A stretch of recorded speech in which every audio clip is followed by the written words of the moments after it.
hope that you can all see and hear me well. My name is Joanna Redelbach, and I'm counsel at Bael Bellis, a law firm based in Brussels that specializes in international trade law. It is a real pleasure to join you today, although virtually. I wish I could be with you in Taipei for the CBAM seminar, and I hope that my presentation can provide you with some useful information and hopefully replies to some of the questions you may have about the CBAM. As you know, the CBAM 大家好，我是 Joanna 那是在比利时这个 Bael 还有 Bellis VBB 事务所的这个律师，那专攻的是国际贸易法。那今天很开心能够跟在线上在比利时跟大家分享这个 CBAM 相关的这个资讯。我自己也非常希望到台北跟大家见面啦。那希望今天等一下的分享呢，能够帮助各位更了解 CBAM 相关的这个申报准则，让大家能够获得一些实用的知识。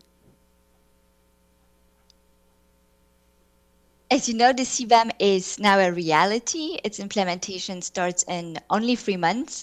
So it's a very timely event to discuss how CBAM will impact exports from Taiwan and how Taiwanese companies can prepare and manage the CBAM.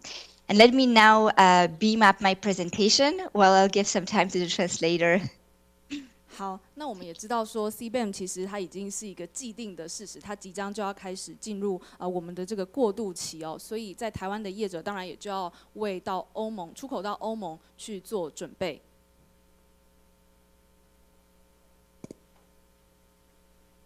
I hope you can see the presentation. 好，大家看得到画面。Excellent, thank you.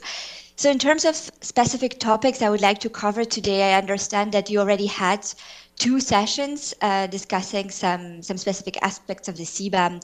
I will give just a very brief introduction and then turn to the key issue, so how to prepare for the CBAM.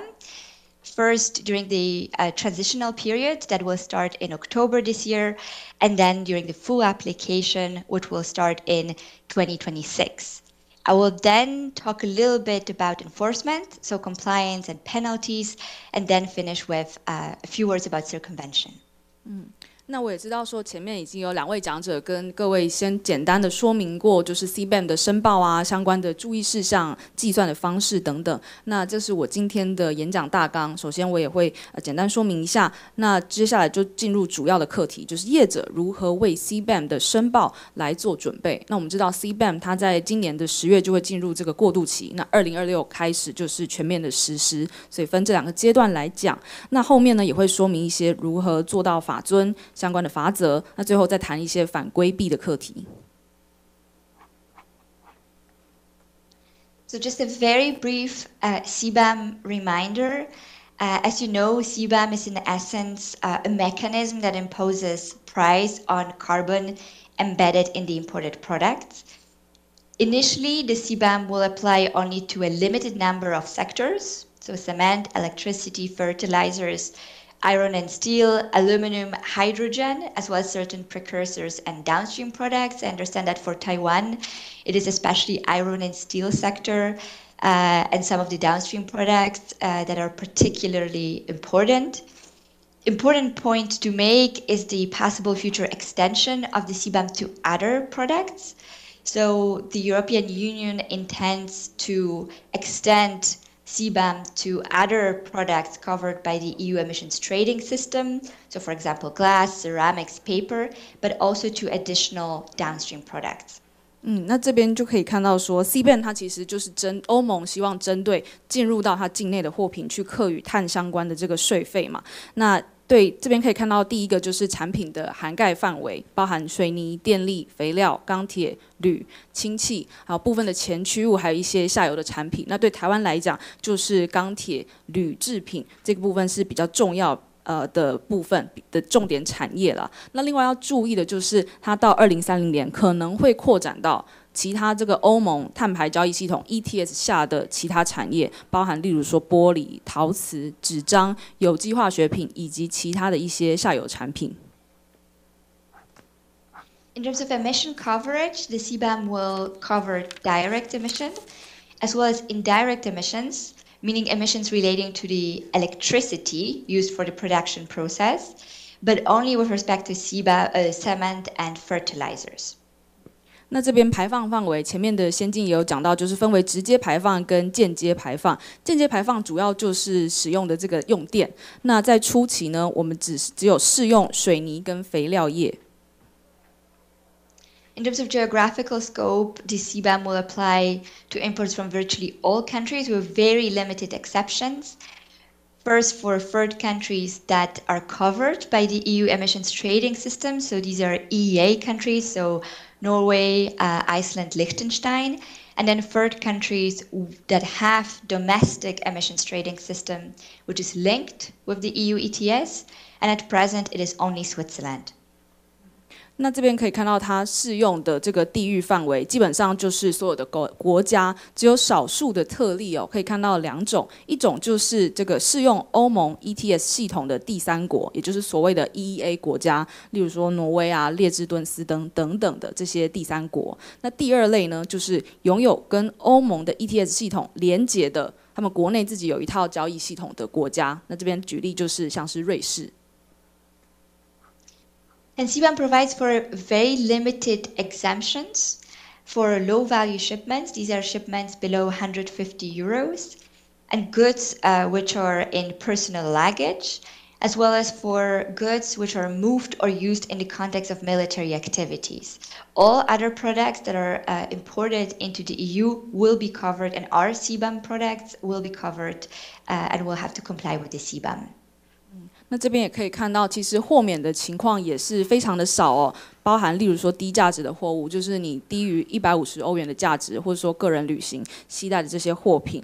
那再来第二类就是在军事活动使用的这个货物。那基本上除了这两类之外，其他产品只要你要输入到欧盟的话，都属于 CBAM 的列管范围。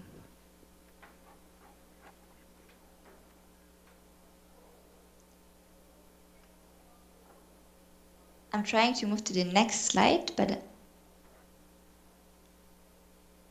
我们可以到下一章。So in terms of where do we stand at the moment, the CBAM regulation has been adopted and it entered into force on 17 May this year. More recently, the European Commission has published a long-awaited draft implementing regulation. It was published on 13th of June, so just 2 weeks ago. And that implementing regulation provides specific rules relating to the reporting obligation during the transitional period. So it is extremely relevant because it explains how the reporting of the emission needs to be done starting as of October this year. 那这个是整个 CBAM 的这个演进的历史哦，我们可以看到说，在中间2023年5月17号，就是 CBAM 整套机制正式的生效。那也就在2个礼拜前，6月13号呢，欧盟就发布了这个施行细则草案，里面就列出说过渡期这个相关的申报义务，所以对于整个很多的相关业者来讲是非常的重要，因为我们知道10月就要开始实施。This draft implementing regulation is currently open for feedback. So interested parties, including producers from Taiwan, can submit their comments on this draft implementing regulation to the European Commission until 11 July 2023. 那现在这个草案是在这个公开咨询的阶段，所以来自台湾的制造商其实也可以提交意见给这个欧盟执委会。那这个公开咨询阶段呢，就到7月11号截止。Now, I will skip to the next slide because that talks about this gradual implementation of the CBAM, which was also included in the timeline. So as you may know, CBAM will be implemented in 2 stages. The first phase, the so-called transitional period, will start on 1st October this year, and it will run until the end of 2025. During the transitional period, the CBAM will be limited to the reporting obligation. So there will be no need to pay for the embedded emissions, but importers will be required to report the emissions embedded in their products. 那这边我就讲快一点 ，CBAM 整个实施的时程规划，它分2阶段嘛。第一个阶段就是过渡期间，从今年2023年10月1号开始，一直到2025年的12月31号。那在这个过渡期间呢，只有申报的义务，你不用针对任何的直接或是间接排放去缴纳任何的费用或是凭证。And then the second phase of the CBAM, so the full application, will start as of 1st January 2026. And then the CBAM will also involve financial obligations, so the need to purchase so-called CBAM certificates covering the embedded emissions. Now, additional important points to make is that there will be changes in the future to the CBAM, and in particular, future extension of CBAM to additional products. The European Commission will present 2 reports before the end of the transitional period, so likely in the course of 2025, including assessment of the possible extension to other products, and these will be other products covered by the EU ETS, in particular chemicals, but also other downstream products. So this is something to keep in mind, that these 2 dates, now October 2023 and then January 2026, this is not the end of the story with the CBAM. There will be probably additional developments that should be followed. 那第2阶段就是从2026年的1月1号开始进入全面实施的阶段。那这个时候就会再有财务的义务，也就是说你要针对你的碳排去购买 CBAM 的凭证。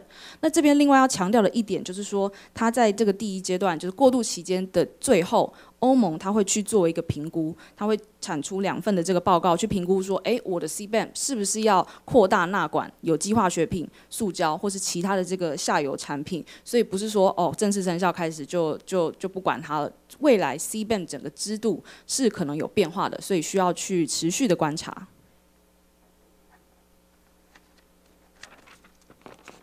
And now moving on to the key issue, so how to prepare. And before we talk about specific obligations imposed by the CBAM, I thought that it might be useful to give you a general overview of the different actors that will be involved in the implementation of the CBAM.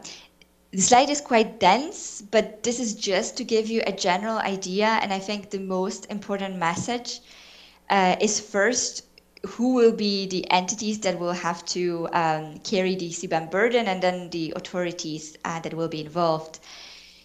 So if you look at the text of the CBAM regulation, you see that virtually all the obligations are imposed on EU entities, so not on third country producer. It will be the EU entities, the importers or indirect customs representative, that will be the authorized CBAM declarants. And they will have to apply for authorization, they will have to submit the CBAM reports, they will have to purchase the CBAM certificates. However, in order to comply with these requirements, they will need to receive information from producers outside the EU. 那这边可以看到说 CBAM 的整个相关的这个义务啊，还有主要的有哪一些负责的单位。那可以看到说，像左边就是非欧盟的生产者，然后中间这个就是授权的申报人。那授权申报人他可能是就是欧盟的进口商或是间接的这个海关代理人。那这边要记得的就是所有的这个主要义务都是在欧盟境内的实体，也就是欧盟的进口商，他们必须要去花钱买 CBAM 的凭证，他们必须要去产出 CBAM 的报告。所以境外欧盟境外第三国的这些制造商，他要提供的就是资讯。So in that sense, even though the obligations are not imposed on third country producer, the burden will be very much on you, on producers in third countries, to monitor and to calculate the embedded emissions and then to provide that information to EU importers so that they can comply with their CBAM reporting obligations. There will be also possibility to register your installation in the CBAM registry, and I will talk about it in more detail in a few moments. 那所以虽然说第三国的这个制造商你没有这些申报的这个义务，但是我们的工作就是要去监测还有计算我们自己的碳排。那另外呢，我们也可以选择是不是要在这个欧盟的这个登记库去注册我们的生产设施。那这个部分我等一下会再说明。In terms of authorities that will be involved, there will be both the national competent authorities in each EU member state, so 27 competent CBAM authorities, and then also the European Commission will be involved in the implementation. The national authorities will be the ones that will grant authorizations to import CBAM products. They will also review CBAM declarations, they will sell CBAM certificates, and it will be the domestic authorities that will be entitled to impose penalties. 那中间可以看到说，相关的这个主管机关就是各国，欧盟有27个会员国嘛，所以这27个会员国，他们各自国内的主管机关，那主管机关负责的工作就是去批准这个授权申报人他的资格，然后也可以去审查核定 CBAM 的这个申报单，销售 CBAM 的凭证，调查潜在的不合规的事宜，那也能够祭出惩罚。Now, the European Commission will be overseeing the work of the national competent authorities. It will be also the European Commission that will administer the CBAM registry, the electronic database, as well as the common central platform, which will be another IT instrument to purchase CBAM certificates. But the Commission will be also doing its own checks. So the Commission will also verify CBAM reports and will then consult with the national competent authorities that may carry out specific investigations. And it will be the European Commission that will investigate practices of circumvention. 那欧盟执委会最右边，它的功能呢，就是来监督各国主管机关的这个执行状况，那也会去管理这个刚刚讲到的这个 CBAM Registry 这个登记库，它就是一个电子资料库，那也可以管理 CBAM 的这个集中销售平台。那欧盟执委会他们自己也会做一些风险的管控，来看一下有没有任何的这个不合规的事项，也能够跟主管机关一起合作去做规避的调查。In addition to that, there will be also a role for the customs authorities at the EU border that will also carry out certain control and then communicate the data that they will collect to the Commission. And during the transitional period, it will be the customs authorities that will inform about the reporting obligation. 那最上面也可以看到说，欧盟的海关他们也会做一些辅导、做一些协助的工作，例如说协助实施这个控管，然后提供资讯给这个欧盟的执委会。那另外在过渡期间呢，也会辅导业者通知他们有哪一些申报的义务。And I think with that, we can move on to the next slide and to discuss the reporting obligation during the transitional period. So as I mentioned, during this transitional period, that will be the core, the only obligation, the reporting obligation. So importers in the EU will have to file quarterly CBAM reports, including information that they will receive from producers of the goods, so producers in third countries.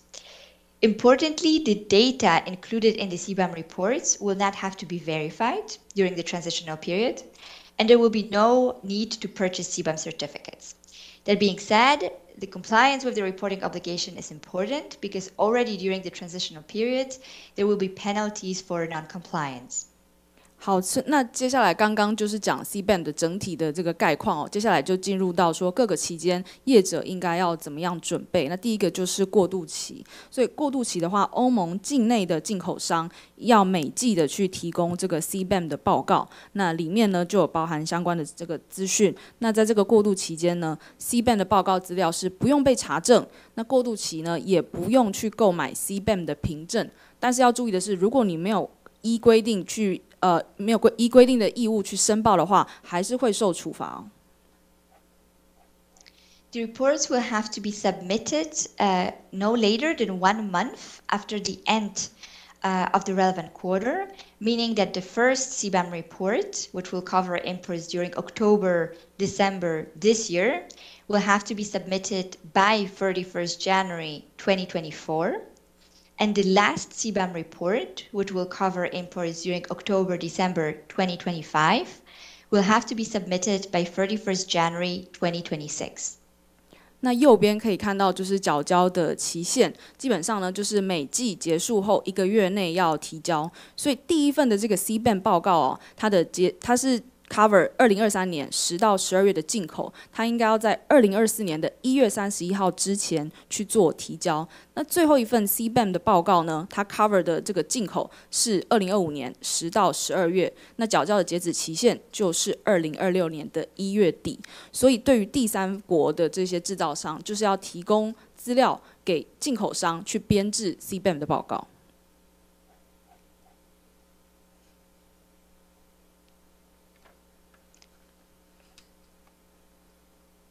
I'm trying to move to the next slide. Yes. So on this slide, you can see some specific information, type of information that will have to be included in the CBAM reports. And in essence, you have 4 categories of information relating to imported goods, embedded emissions, both direct and indirect, and to domestic carbon price. This information is provided in Annex 1 to the draft implementing regulation, and you will see it is really quite detailed. So for imported goods, it is the quantity and the specific CN code, so the classification, customs classification of the goods. But then for the emissions, you will need to report the country of origin, but also specific information relating to the installation, including geographical coordinates of the installation, the production routes, in case of steel products, the identification number of the steel mill, and then of course the direct emissions.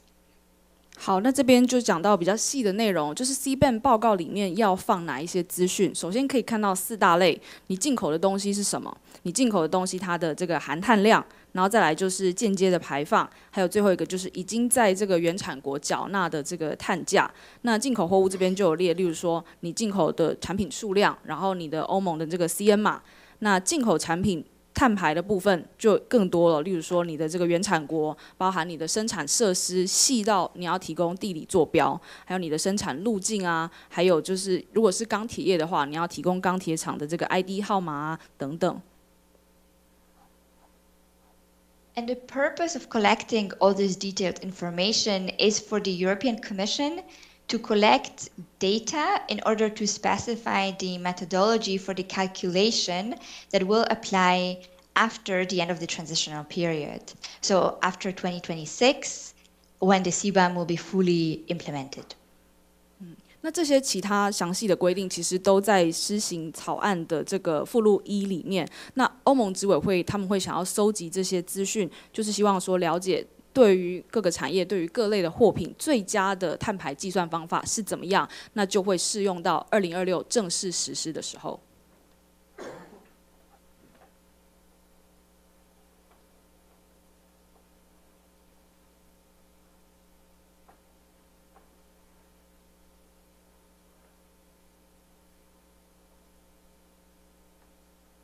So as I mentioned, all these detailed categories of information that have to be included in the CBAM report are listed in Annex 1 to the draft implementing regulation. The CBAM reports will be submitted through the CBAM transitional registry.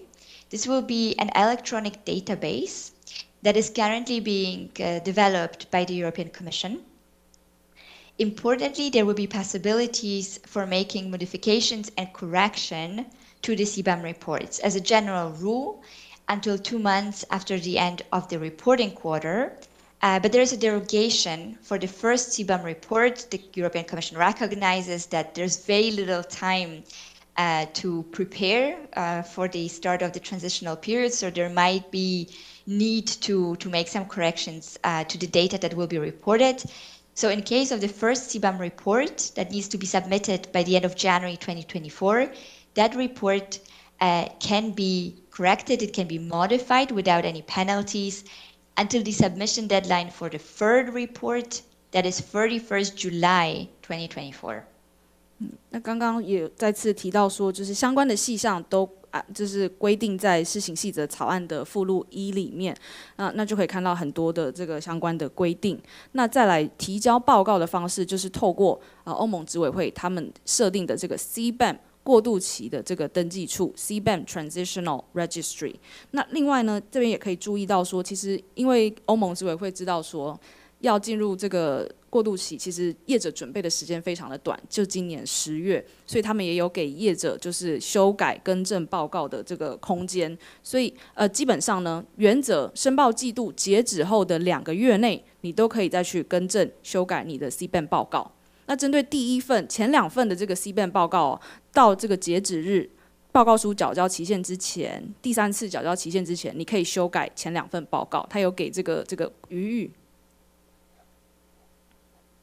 In addition to that, there will be also a possibility of making corrections upon a request to the competent authority or the European Commission, and the deadline will be 1 month from the approval of that request. So in case there will be any mistakes and the declarant will realize it only later, there will be a possibility to request even later to make necessary modifications. 那刚刚也要补充，就是说，如果在这个期限内你去做修改更正的话，是不会有罚则的。那另外要注意的就是说，有时候你可能缴交了，发现有一些重大的错误，所以如果说有发现报告有误，或是缺了一些资料，申报人可以去跟主管机关或是执委会要求。那如果说批准的话，你就有1个月的改正期限。And now something that is even more relevant, that is the information that will have to be provided by third country producers to EU importers in order to file this quarterly CBAM reports. So if you look at Annex 4 to the draft implementing regulation, it provides again a detailed list of information that will have to be communicated by operators of installations in third country to reporting declarants in the EU. And that document also recognizes that the EU reporting declarants may request the producer of goods to use an electronic template. Unfortunately, it is not yet available, but it will be prepared by the Commission to then fill it in and provide the relevant information to the EU importer so that they can file their CBAM reports. 那这边其实也是跟台湾业者比较相关的，就是第3国的制造商应该提供什么样的资料。那相关的这些规范其实都在这个草案的附录4，各位可以再去参阅。那里面就有规范说，第3国的制造商要提供给欧盟进口商，也就是所谓的申报人，哪一些相关的资讯。第1条也有列到说，这个申报人他其实可以要求制造商采用就是填报特定的这个电子范本，就是欧盟执委会提供的电子范本，去帮助他们编制相关的 CBAM 报告。那这个电子范本现在还没有，那之后就是等欧盟执委会他会再发布公告。And Annex 4 lists different categories of information that will need to be provided by producers in third countries, so producers in Taiwan. Mandatory information, optional information which do not have to be provided but would help the European Commission, as well as some sector-specific parameters.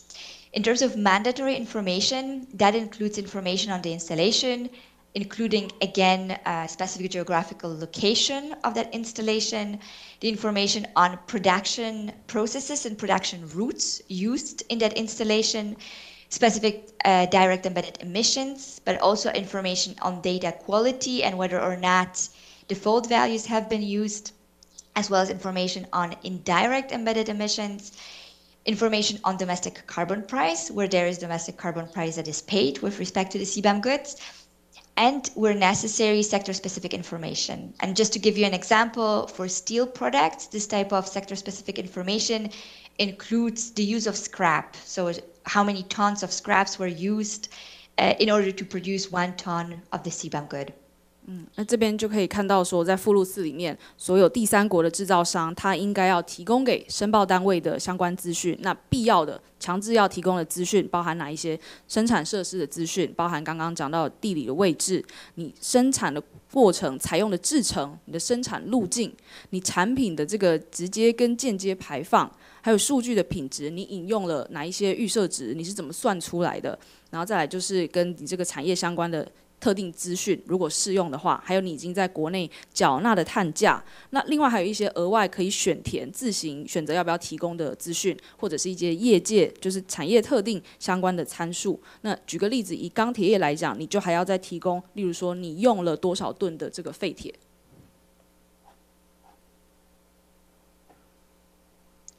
And now a few words about the information relating to domestic carbon price. There's a possibility to report that information in the CBAM report and also to provide that information to EU importers. And the draft implementing regulation lists specifically what type of information relating to a domestic carbon price needs to be provided. And that includes the form of that carbon price, obviously the country of origin, existence of any compensation or any rebates under that domestic carbon price, indication of specific provision of relevant legal act, including a copy of that provision, so copy of relevant law, the type of products that are covered by the carbon price, the quantity of emissions that are covered by the carbon price, as well as rebates where applicable, and the monetary amount.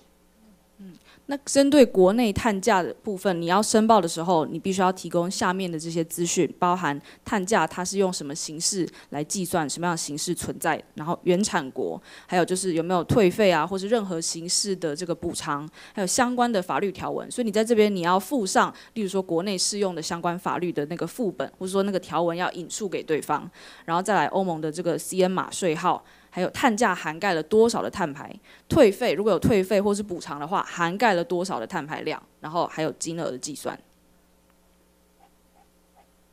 And importantly, there's also a possibility of reporting carbon price which was paid with respect to precursors, so inputs that were used for the production of the CBAM good in other installations. 那第三国的这个制造商哦，其實也要說明你其他的這個生產設施在前驱物，就是說投料的部分，是不是已經繳納碳費？ And I understand that Taiwan is currently considering introduction of a carbon fee. So this is something to bear in mind, that this type of carbon fee may be reported in the context of the transitional period. 那我也知道说，台湾政府现在可能在研拟未来要开征碳费，所以这个部分未来如果有的话，也可以作为这个资讯申报给欧盟的进口商。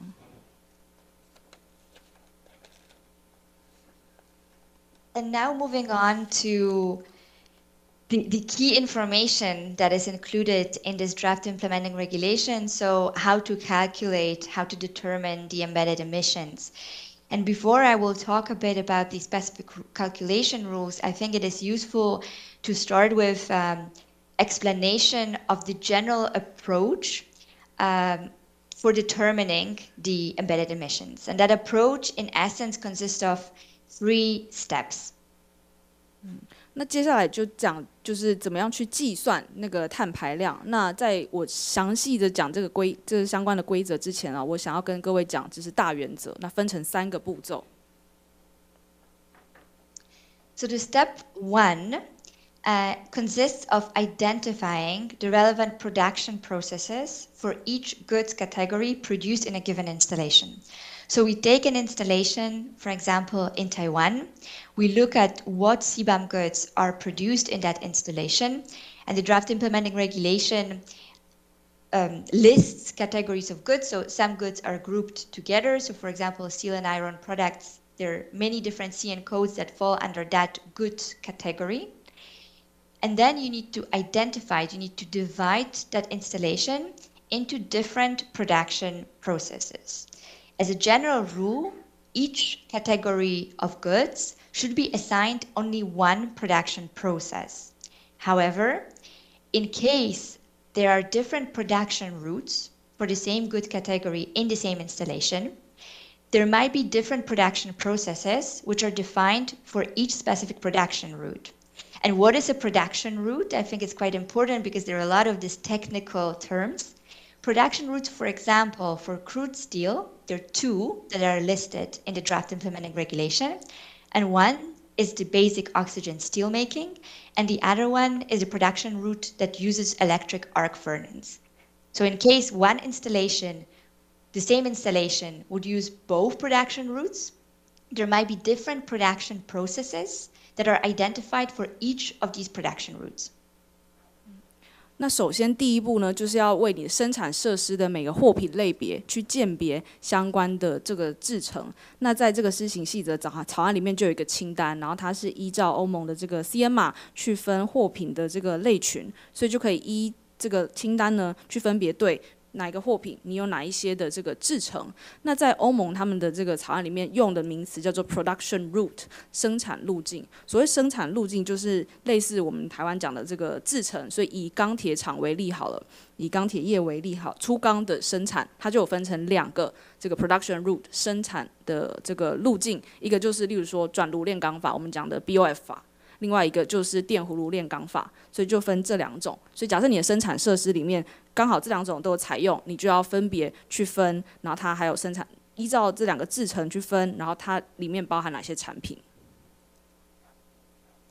And importantly, production of precursors, so input materials and complex goods that takes place in the same installation may be covered by a joint production process, in which case there is no need for separate calculation for precursors. And on next slide, this is an example of steel products. So this is a derogation that will apply during the transitional period, which is a simplified approach to identifying production processes.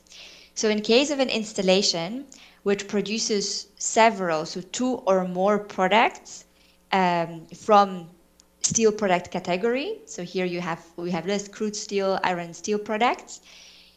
The operator of that installation may decide to monitor and report the embedded emissions only for one joint production process for all these products. 好，那另外回到上一页，它其实有讲到说，同一个生产设施的前驱物还有复杂货品的生产，其实可以用一个叫做 joint production process 共同制成去涵盖，意思就是说前驱物不用分开去计算。那在这一页呢，它就以钢铁业为例来讲到说，有一些这个部分排除适用，怎么样去简化钢铝的这个部分产品，简化它的计算方式。所以假设今天你的这个生产设施，它生产了2样以上的这类，例如说不管是这个烧结矿、生铁、粗钢等等的这个钢铁制品，你可以去决定用一套联合的这个共同的制程来涵盖所有这些类群的产品。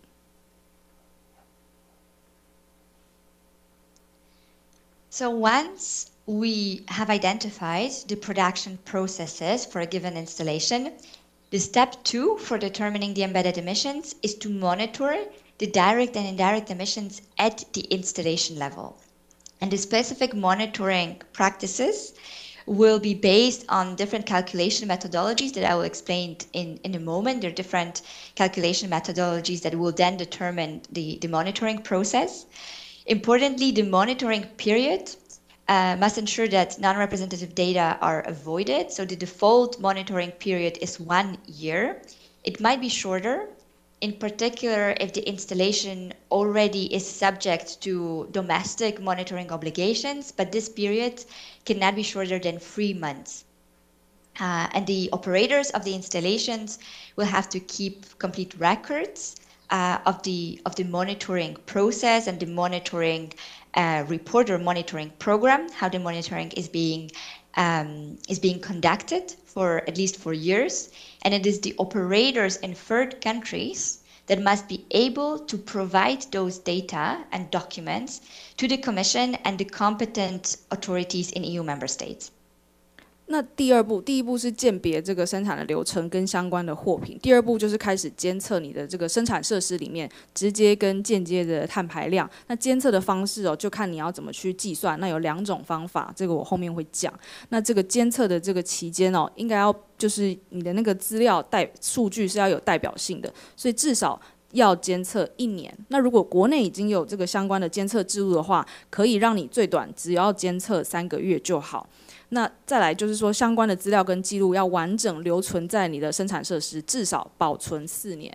那制造商他是有这个义务，一定要保存这些相关的数据啊、相关的文件，之后要提供给可能欧盟执委会或者是国内主管机关要查核的时候，可以去使用。And then finally, the third step, so once we identify different production processes for the installation and the monitoring of the emissions is done, is attributing those emissions at the level of the installation first to the relevant production processes and then to the specific CBAM goods produced in that installation using the relevant production processes. And in case of complex goods, that will also mean attributing emissions which are embedded in the input materials, so the precursors.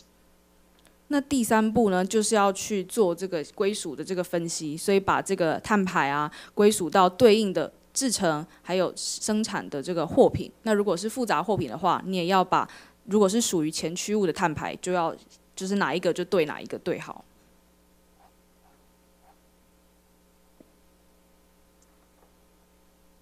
And now moving to the specific calculation, the different methodologies for calculating the embedded emissions. The draft implementing regulation provides the EU calculation methodology. It is already set out in general terms in Annex 4 to the CBAM regulation, and now it is explained in more detail in this draft implementing regulation. But what is important is that there are two derogations that apply during the transitional period. So possibilities not to use this quite complex methodology. The first derogation applies until the end of 2024 and gives opportunity to rely on methodology that is already used by installations in third countries under the national monitoring system in case it leads to similar coverage and accuracy in comparison to the EU's methodology. And that might be a monitoring, reporting, and verification system that is applied in a third country, or other methods which are applied for monitoring emissions from an installation, which are applied in the context of a carbon pricing scheme or emissions monitoring scheme at that installation, or any other type of compulsory emission monitoring schemes. 好，那再来 EU 这欧盟他们计算的方法，就是怎么去实际的去计算你的这个碳排量，其实在原本规章的附录4有规定，那施行细则的草案呢又有更详尽的这个说明，大家也是可以参考。那在这部分呢，欧盟它其实有给2个可以延后适用的这个情形。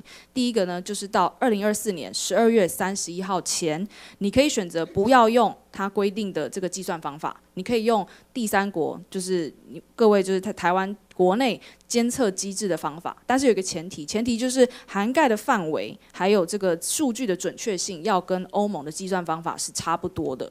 那例如说方法包含就是你的有没有你的一套 MRV 的这个机制，然后或者其他的方法的话，就是要包含碳定价的机制，或者说有认证查证机构查证过的这个排放监测的机制，还有或是你有强制的这个排放监测制度。So this is quite relevant because I understand that in Taiwan there are certain monitoring obligations. So there are installations, production sites which already apply certain monitoring and verification systems. So these kind of processes, this kind of monitoring calculations of emissions might be perhaps to be checked in detail how this monitoring works, but might be used in order to report emissions during the transitional period. So that will of course lessen the burden because it means that you do not have to use the complex EU methodology, at least initially. 那我也了解说，台湾其实国内也有相关的这个监测，就是例如说温室气体排放的监测啦，或是相关的监测义务，或者说验证的整个制度。所以各位业者其实也可以稍微去看一下，了解说，是不是如果说台湾的这边有的话，那就不用去额外再去花心思了解欧盟那套比较复杂的这个计算方法，因为你自己本身就已经有在做的话，也许可以在过渡期间要提供资料的时候，就用国内的这套资讯去提供。And another derogation that will apply until the end of July next year, July 2024, is the possibility to rely on any other methodology for calculating the embedded emissions in case the EU importer does not receive the required information from their suppliers. So when they don't have enough information to use the EU calculation methodology, they can use any other type of methodology, but it has to be specified and explained in the CBAM report. 那第二个可以延后适用欧盟计算法的这个情形呢，它是可以到2024年7月31号前，就是说，如果今天要用欧盟那套做法，你能够获得的资料不足，你没有那个相关的足够的资料可以来算的话，你可以用其他方法来决定、来计算你的这个碳排，但是你必须要在 CBAM 的这个报告里面详细的说明你到底是怎么算的，哪一些参考值等等等等。Now, in terms of the EU calculation methodology, so the methodology which is set out in this draft implementing regulation, you need to look at Annexes 2 and 3. Annex 2 talks about the different production routes, and then the specific methodologies explained in Annex 3. And in essence, the calculation will be based on two different monitoring approaches. One is the calculation-based approach, and the other one is measurement-based approach. So the calculation-based approach consists of determining emissions from source streams, meaning a fuel, raw material, or specific product which gives rise to greenhouse gas emissions, based on activity data which are obtained through measurement system in the installation and some additional parameters from laboratory analysis or standard values. 好，那在这个欧盟计算方法的部分，其实在施行细则的草案的附录2跟3里面有讲，就是有2种这个监测的方法。第一种呢，就是计算法，基本上就是根据测量系统得到的这个活动数据，或者说来自实验室分析或是标准值的附加参数，决定源流，就是 source stream。源流就是指，例如说燃料、原物料，就是会产生温室气体的东西，来决定源流的排放。And then the second approach is the measurement-based approach, which consists of determining emissions not from source streams, but from emission sources, meaning specific parts of installation or specific processes within an installation which emit greenhouse gas emissions. And this will happen through continuous measurement of the concentration of the relevant greenhouse gases in the flue gas or the flue gas flow. So it is a different approach from the calculation-based approach. 所以第一种计算法，它看的是源流，就是燃料、原物料。那第二种测量法呢，它看的是排放源，也就是说排放温室气体的这个工厂的部分设备或是制成。所以它的方式就是透过连续测量烟道气体中相关的这个温室气体的浓度、烟气的流量，来决定说排放源的排放量到底有多少。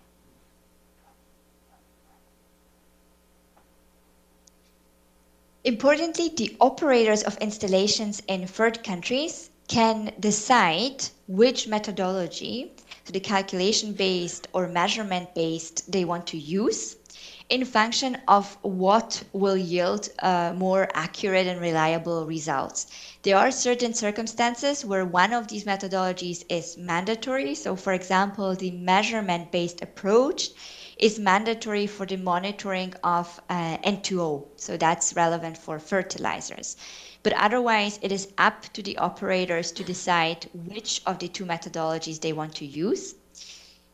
And they are allowed to combine the different methodologies, the different approaches, meaning that different parts of the installation's emission can be monitored using different methodologies. So during the transitional period, that means that they can combine the calculation-based approach with the measurement-based approach and possibly also other methodologies for certain parts of their emissions.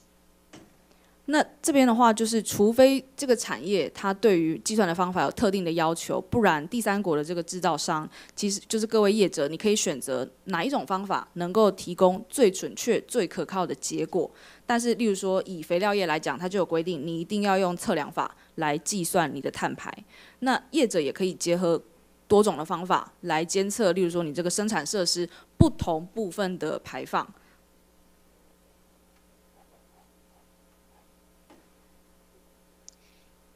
So this all relates to the direct embedded emissions, the specific calculation methodology. Now, for the purpose of determining the indirect emissions, the approach is different.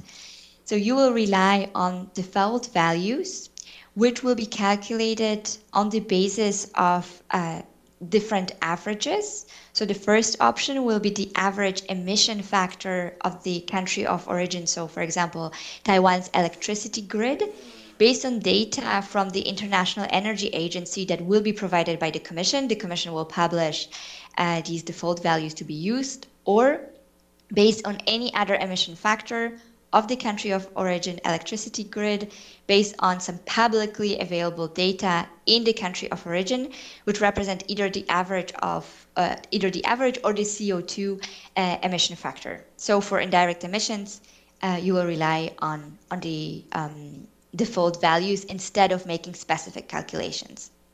那在间接前面都是直接排放的计算方式，在间接排放，也就是主要是用电的部分的话呢，就是靠刚刚讲的这个预设值。那有2种预设值可以参考，第一种就是欧盟执委会他们提供国际能源署 IEA 它的数据，然后去看原产国，也就是以我们的案例就是台湾嘛，台湾电网的这个平均排放系数，或者是根据我们国内的这个公开资料，决定说台湾电网的其他排放系数也可以作为预设值。Now, for emissions which are not under the control of the operator, there will be a need for the operator of a given installation to receive the relevant data from the supplier. And what I mean by emissions which are not under the control of the operator, that relates to indirect emissions in case the electricity is received from the grid, emissions from electricity or heat that is imported from other installations, and crucially, the embedded direct and indirect emissions of precursors, so input materials which are received from other installation. So in case your installation produces a CBAM good, but in order to produce that good, you need to purchase inputs, relevant inputs from other installations, you will need to ask your suppliers to provide you with the embedded emissions of those input materials for you to be able to make your calculations. 那有一些这个排放是业者他本身没有办法控制的，例如说哪一些就是用电时电网的这个间接排放，或者说你从其他设施买或是外购这些电力或是热能的排放，这个你也没有办法控制。还有你从其他的生产设施接收一些前驱物、一些原料的直接和间接排放，这些都是业者不可控的。那如果是这种状况的话，你就必须请你的供应商来提供相关的数据给你编算。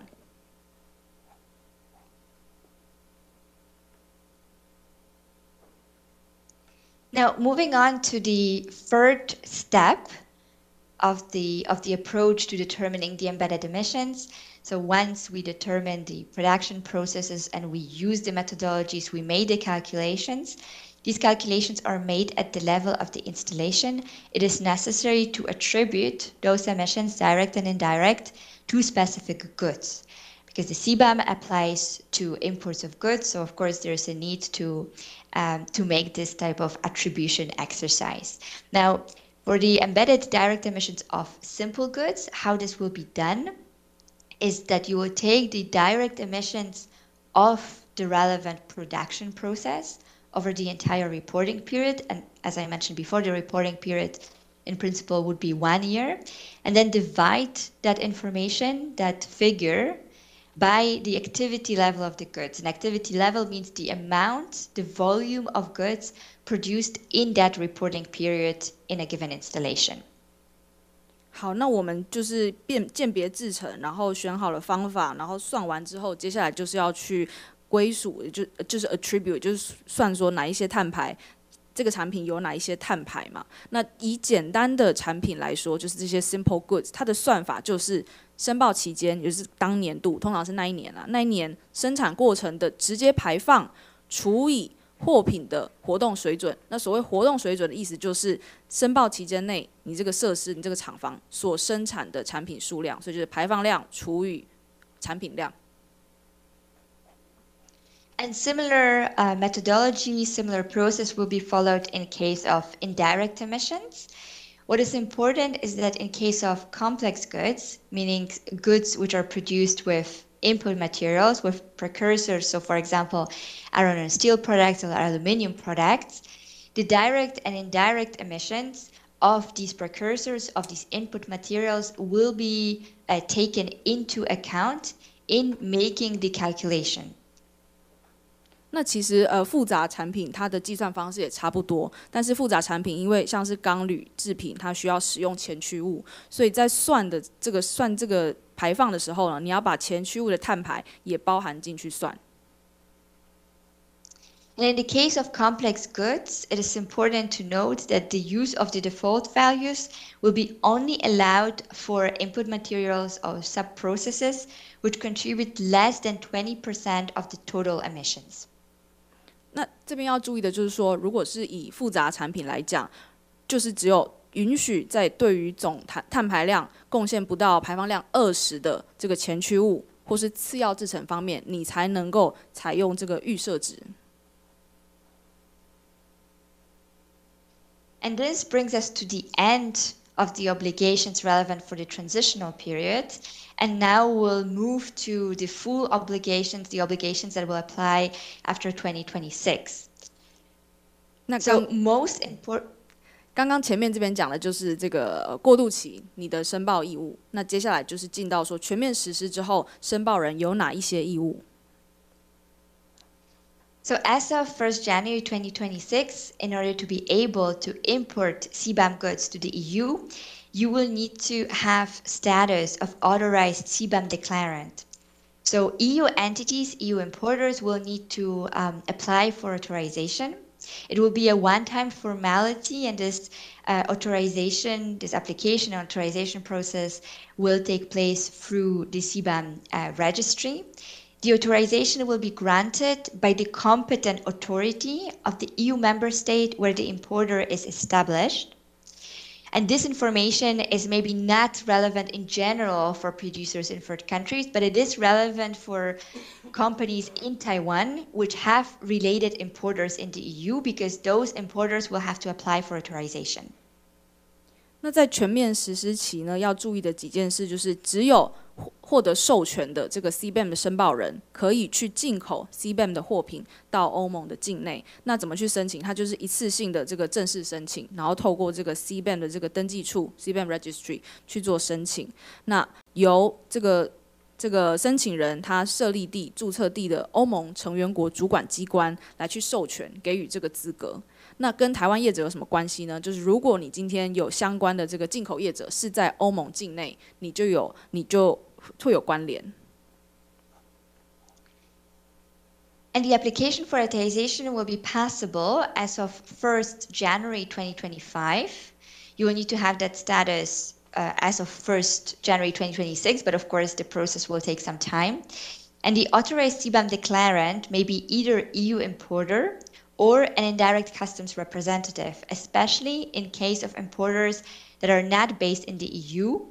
The CBAM declarant will have to be indirect customs representative in the EU. 那右边可以看到，截止这个申请的这个期限，有可能是在2025年的1月1号，毕竟2026就要开始实施了。那下面可以看到说，批准授权的这个 CBAM 申报人，他可以是什么样的身份？一个就是他是在欧盟的进口商，第二个就是间接的海关代理人，或是所谓的报关行。And now here you can see the specific type of information that will need to be included in the authorization application. So it's the name, address, contact information, EORI number, etc. This is relevant for the entities that will have to apply for authorization. At this stage, there's no form that is yet available, but it will be provided by the European Commission. There's also no specific deadline for this process, but there's an indication that the competent authority will have to consult with the Commission and with other member states, and that will take maximum 15 days. And the decision on the authorization will be published in the CBAM registry. And in principle, if you meet all the requirements, so you did not commit any tax frauds and you provide the relevant information, it's in certain instances you will need to be required to provide guarantee, but you will be assigned this authorization. 那这边申报人如果要获得这个认可的这个 CBAM 申报人资格，他要提交哪一些申请资讯哦？所以这边可以看到包含姓名啊、地址、联络资讯啊、EORI 的税号，你在欧盟的这个经济活动，然后你跟税务机关没有欠税的证明，然后过去5年的这个荣誉声明，然后包含还有相关的财务经营能力的资讯。那某些情况下，你可能要提供担保的这个证明文件，还有这个进口商品的预估价值，还有数量等等。那目前呢，执委会是没有提供相关的这个申请表单的范本，也还没有出来，那也没有明确定说，要在什么样的期限内要去申请受理这个申请。那主管机关在提供这个，在给你这个授权资格之前，它其实有15天的时间，可以跟其他的欧盟成员国还有执委会去做咨询。那最后有没有通过，你有没有拿到资格的这个决定呢，就会在他们 CBAM 的这个登记处去做公开。Now, this is an important point for producers in third countries, is this possibility to register your installation in the CBAM registry. This will be a voluntary process, but it is highly recommended to register your installation. And the reason for that is that the information that will be included in the CBAM registry will be valid for 5 years. So registration will give you a competitive advantage in comparison to other producers in third countries, because you will be able to tell your importers, your clients in the EU, that they can rely on the information that is included in the database for the purpose of filling the CBAM declarations, the CBAM reports. In order to receive that registration, you will have to request that from the European Commission. And here I included some information that will have to be provided in this request. And one point to note is also that it will require verification by accredited verifiers and a record-keeping obligation to keep relevant documents relating to the calculation of the embedded emissions for at least 4 years. And the verification will typically involve on-spot verification, so installation visits by the verifiers. 那这边就是跟台湾业者，就是第三国的业者比较相关的，就是说你可以去 CBAM 的这个登记处去登记注册你的生产设备。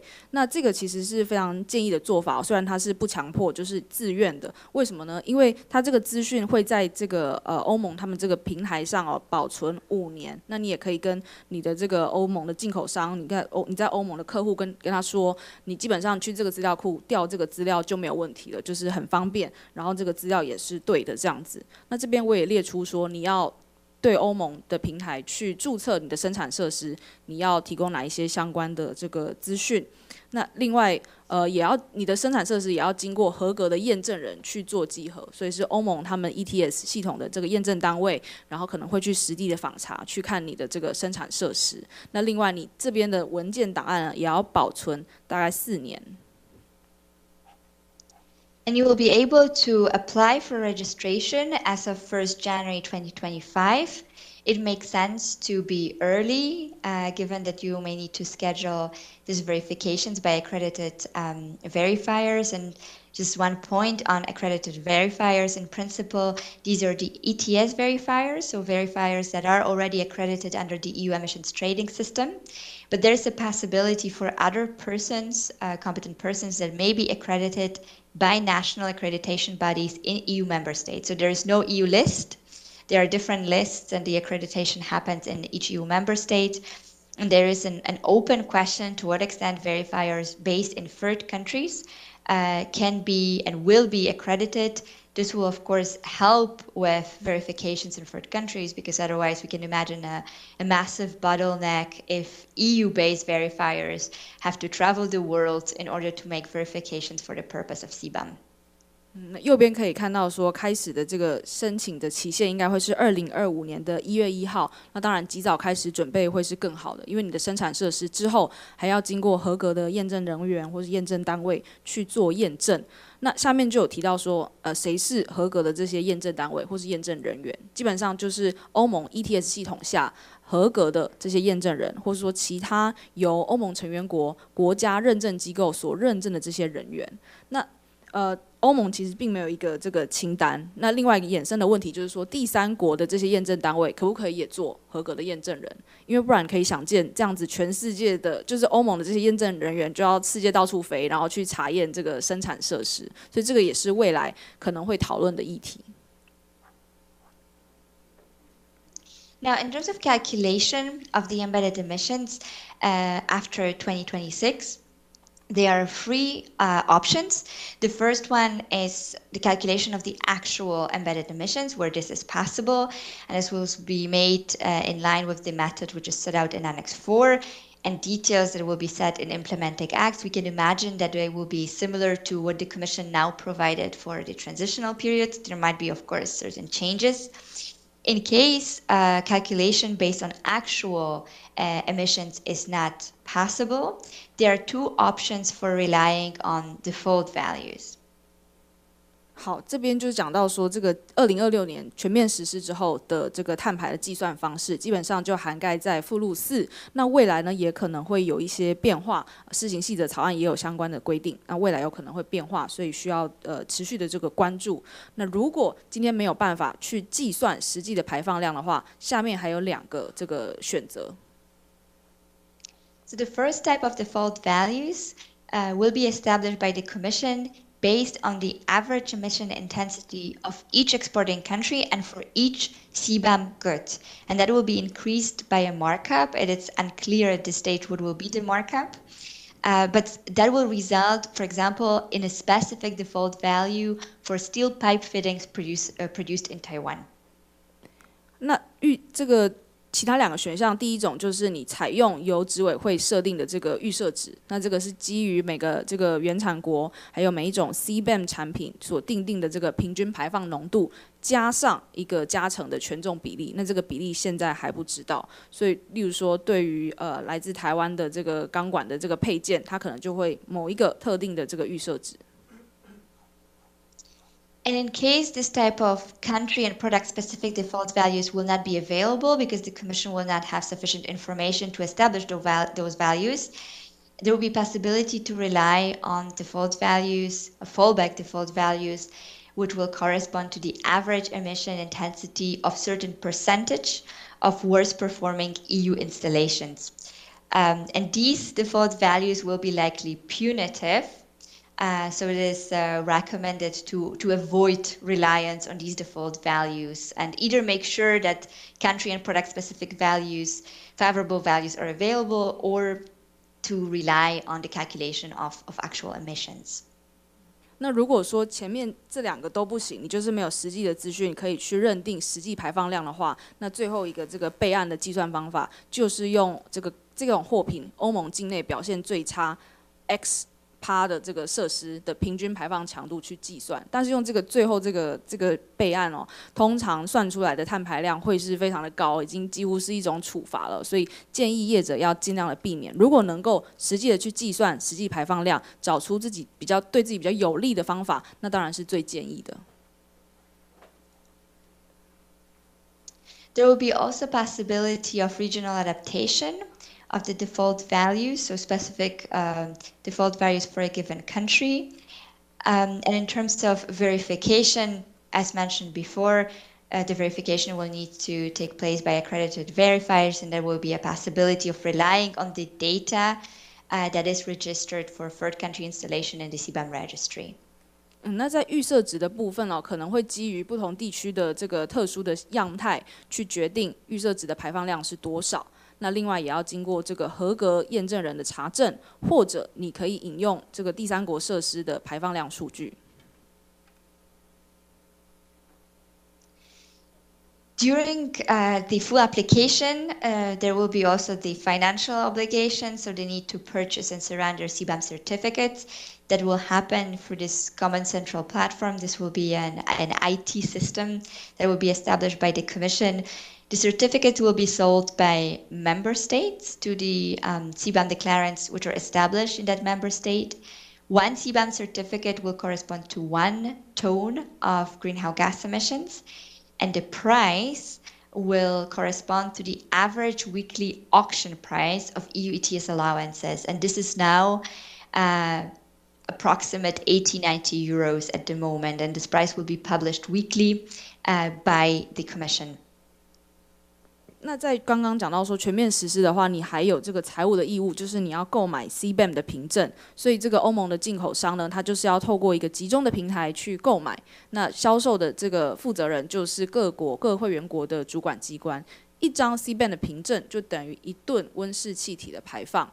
那这个价格的部分呢，就是看 ETS 配额的每周平均拍卖价格，那目前是落在80到90欧元。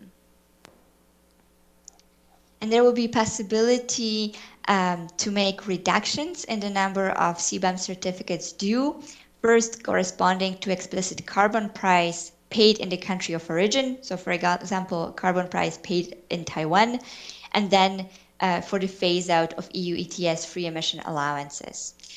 And the certificate will be surrounded via the CBAM registry. 那另外 CBAM 的这个凭证数量也是可以抵减的例如说你在原产国、出口国已经有缴纳了碳价格，或是欧盟这个 ETS 系统免费的这个排放配额，都可以来扣减。那你就是透过这个 CBAM 这个登记处来缴回你的CBAM 凭证。I am conscious of time, and I would like to address some issues also relating to the enforcement. So I may skip some slides. I think the slides were already provided, and I'm happy to share them afterwards so you can see the detailed information. This is just the fluctuation in the ETS price, some information on the reductions that I have just mentioned, and some additional information relating to the CBAM certificates. 那因为时间的关系所以刚刚那张就可以看到说这个欧盟碳排放这个配额 EUA 的这个价格波动的状况，还有后面一些相关的减免啦，还有配额退场的这个义务。And just very briefly, so in addition to this obligation to purchase CBAM certificates, there will be also yearly CBAM declarations. In terms of information that will need to be provided, it's quite similar to the information that will have to be provided during the transitional period and the record-keeping obligation. 那一样，在这个全面实施的阶段，你一样要填这个 CBAM 的年度申报单。那提供的资讯其实就跟过渡期是差不多的。So now in terms of specific implications for Taiwanese exporters, first, there is of course the need to monitor and calculate the direct embedded emissions in your products and then to provide that information to EU importers. There's also the need to obtain information on the emissions from the suppliers of precursors in case you purchase inputs for the production in your installation. There's the possibility to register third country installation in EU database, and as we discussed, it is very voluntary but highly recommended. And there's also a need to collect and provide information on domestic carbon price, so any type of carbon price that might be already paid in Taiwan or any future carbon price that you may be subject to. 那这边最后就来讲一下，就是台湾的这个出口商可以做哪一些事情，或者说对出口商的这个影响。首先就是你必须要去监测、计算你的这个直接的碳排量，然后把这个资讯提供给欧盟的进口商。那另外呢，你也要去例如说，如果有你前驱物的供应商，你要跟他要直接碳排的资讯。那另外我刚刚也有讲到说，你可以去考量说要不要在这个欧盟的资料库里面去注册你的生产设施，这个是自愿，但是我们建议去做这件事。那最后一个就是去收集还有提供国内碳价的这个资讯，包含例如说你已经缴纳了多少的碳价。And I think I will briefly skip to enforcement, so to compliance and applicable penalties. This is quite relevant, and I will focus on the transitional period. So the Commission will check CBAM reports. It can do so until 3 months after the last CBAM report should have been filed, so until the end of April 2026. And if the Commission considers that the reports were incomplete or incorrect, it will communicate with the competent authorities of the relevant member state, which will then coordinate with the relevant importer, relevant declarant, and the authorities may request additional information and may initiate so-called correction procedure. 那我接下来就先讲这个法遵，就是合规还有这个适用法则的部分就是在缴交最后一份 CBAM 报告之后，也就是2026年的4月底缴交之后呢，这个欧盟执委会他们是有权利去查核那申报人缴交的 CBAM 报告。那如果说执委会认为说你这个报告不完整或是不正确，就可以跟申报人的这个成员国主管机关来沟通，那甚至就是要求这个进口商要补件，也就是启动我们所谓的这个改正程序。In terms of penalties, the competent national authorities may impose penalties in case the importer or indirect customs representative does not take any steps to make corrections or to complete the information or even to file the CBAM report. These penalties will range between 10 and 50 euros per ton of unreported emissions. And the specific level of these penalties will be determined by the competent authorities in function of different factors, including whether non-compliance was intentional and the level of cooperation. Important points to make is that there will be no penalties for exporters. The penalties will apply to the EU entities.